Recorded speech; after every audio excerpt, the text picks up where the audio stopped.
merupakan 48 kelompok 3. Hari ini kami akan mewawancarai 3 narasumber dengan profesi yang berbeda. Kita akan mengangkat tema tentang wawasan kebangsaan dan bela negara. Daripada penasaran, yuk kita tonton videonya sekarang.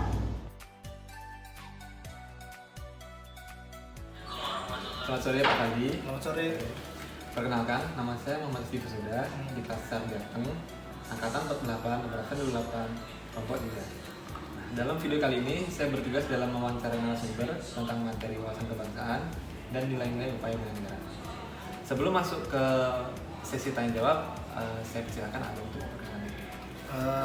Nama saya Faldi Muharram Arilaha. Saya dari Bapas kelas 2 Karangasem. Jabatan saya sebagai PK pertama, jabatan saya JFT atau 3A, golongan 3A.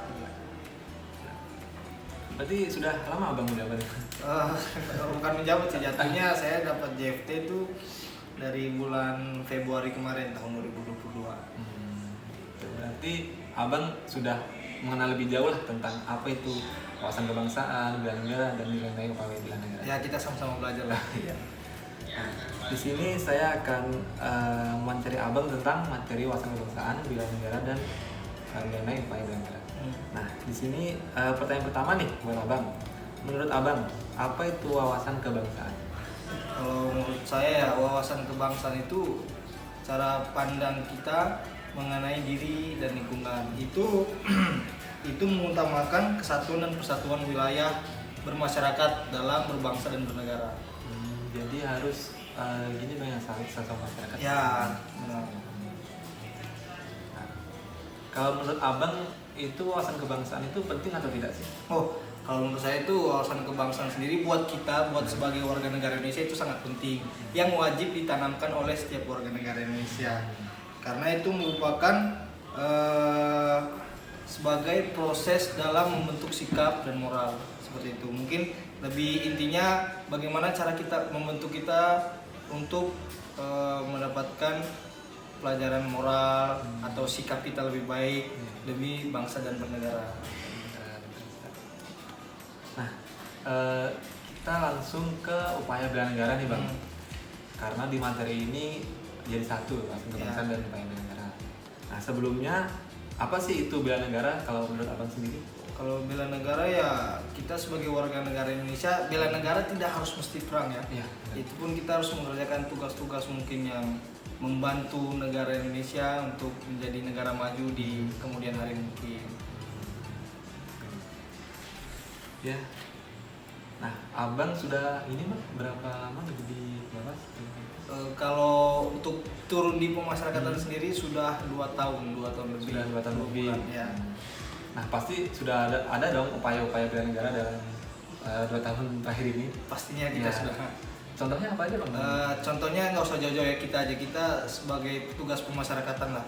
Tugas pemasyarakatan itu identik dengan pegawai sipil. Pegawai sipil itu menjaga narapidana, bukan sekedar kita menjaga, bagaimana kita membuat narapidana itu ketika keluar dia tidak melakukan perbuatan lagi, dan kita melakukan pembinaan di dalam. Berarti kan kamu udah tahu sendiri, udah terjun langsung ke lapangan gimana kita membantu orang yang dibilang katakanlah orang-orang yang tersesat kembali ke jalan yang benar seperti itu. Nah, ini ada pertanyaan terakhir nih dari saya.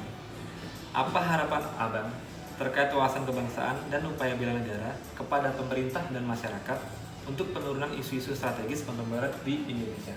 Nah, ini kalau untuk harapan kita sebagai petugas pemasyarakatan yang bisa dikategorikan kita bela negara.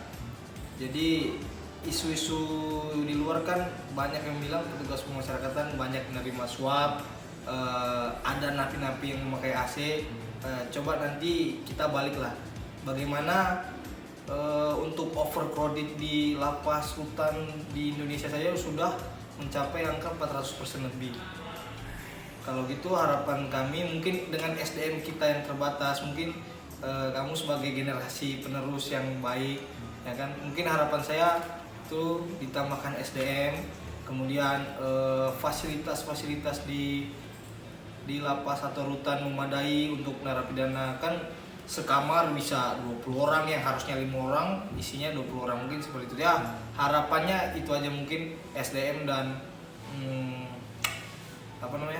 untuk peningkatan pembangunan fasilitas di lapas rutan itu sendiri.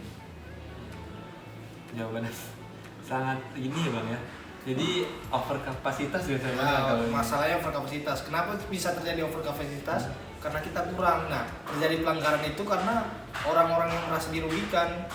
Contohlah kamu ditaruh di sekamar yang isinya 2 ditaruh 10 orang, kan merasa rugi. Bagaimana caranya yang punya uang itu bisa, bukan istilahnya bukan menyogok, kita semua manusia pernah ada salah. Makanya sekarang kan bad news itu good news kan. Berita yang jelek langsung dinaikkan, berita yang bagus ditutup-tutupin. Nah, itulah. Sudah sekian dari wawancara saya Bang. Terima kasih Ya, atas sama-sama. waktunya.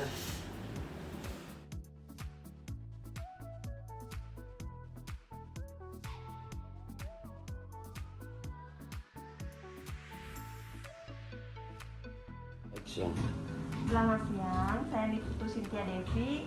Izin ingin menanyakan beberapa hal yang terkait tentang wawasan kebangsaan dan nilai-nilai bela negara.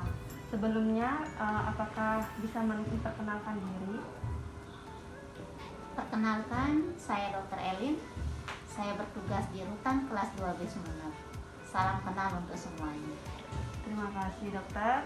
Baik, saya langsung saja ke pertanyaannya. Sebelumnya saya akan memberikan penjelasan sedikit mengenai wawasan kebangsaan, yaitu di mana cara pandang bangsa Indonesia dalam rangka mengelola kehidupan berbangsa dan bernegara yang dilandasi oleh jati diri bangsa dan kesadaran terhadap sistem nasional. Nah, dan menurut dokter, apakah wawasan kebangsaan itu penting? Oke, terima kasih Bu Cynthia. Dari inti yang saya dengar dari penjelasan Bu Cynthia tentang wawasan kebangsaan, menurut saya sangat penting.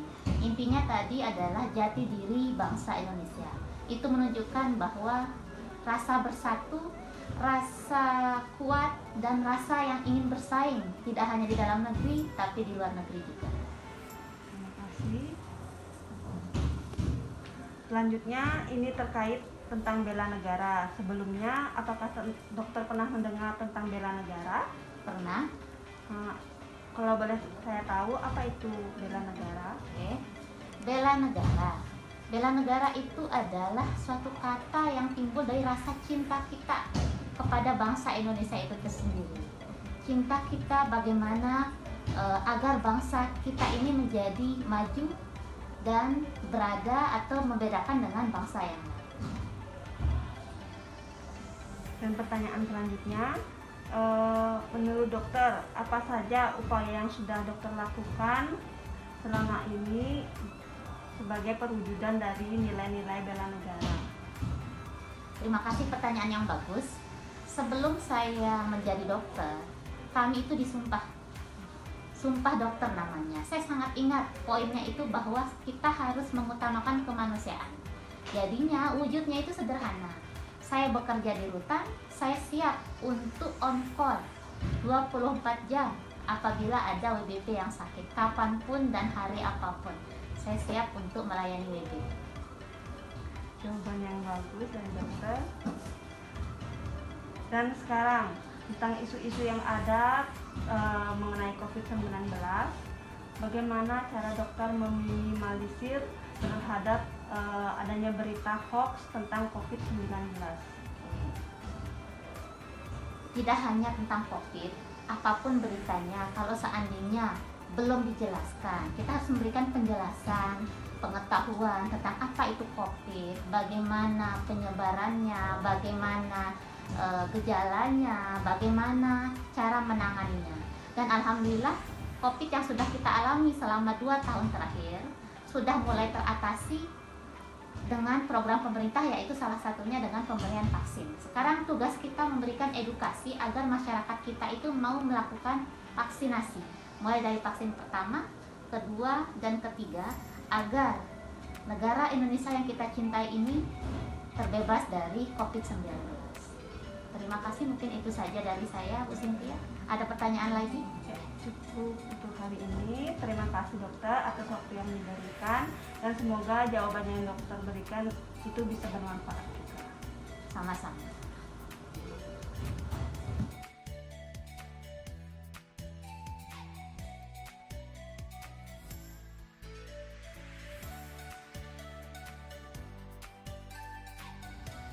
Om Swastiastu. Perkenalkan, nama saya Laurentius Valentino Patimunigo, Angkatan 48, Kelompok 3, nomor absen 25. Kali ini saya akan mewawancarai seorang mahasiswa mengenai materi wawasan kebangsaan dan nilai-nilai bela negara. Mau tahu kelanjutannya? Let's go! Oke, kali ini saya sudah bersama seorang mahasiswa. Silahkan perkenalkan diri terlebih dahulu. Oke, perkenalkan, nama saya Komar Sandi. Saya berusia 21 tahun dan saya adalah seorang mahasiswa. Oke, saya panggil Kak Arisandi aja biar lebih akrab. Ya, boleh. Jadi saya mau mewawancarai mengenai materi wawasan kebangsaan dan nilai-nilai bela negara. Jadi sebelumnya, wawasan kebangsaan adalah cara pandang bangsa Indonesia mengenai diri dan lingkungannya, mengutamakan kesatuan dan persatuan wilayah dalam penyelenggaraan kehidupan bermasyarakat, berbangsa, dan bernegara. Nah, saya mau tanya nih, apakah Kak Arisandi sebelumnya pernah mendengar mengenai wawasan kebangsaan? Pernah? Seberapa penting wawasan kebangsaan menurut Kak Sandi?